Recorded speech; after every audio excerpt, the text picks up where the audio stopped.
What's up everyone? Update na punta diri sa among karsada sa Barangay Salvacion, Palalas, Masbate.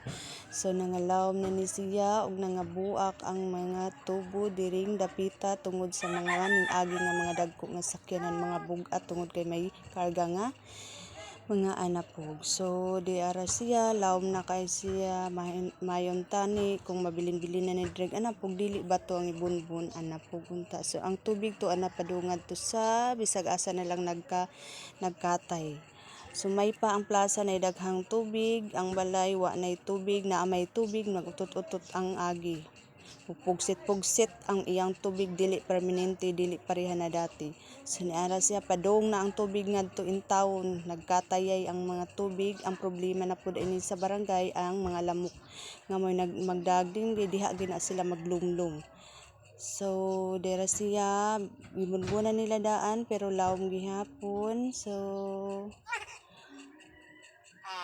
para buyag pud in town, buyag in town kay ang libonbon dagko kaayong bato. So nara dagko kaayong bato ang libonbon kaya nitukmod niya ang among drainage, kaya nagcrack ang drainage ug hapit na gid nimo higda.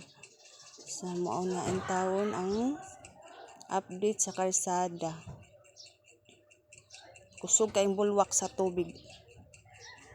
Ang mga balay wa nay tubig, nagkunik na lang og hose paingon ngadto sa ilang mga balay. Kay nibalik naman sa unang panahon hinuon nga wa nay tubig ang ubang balay.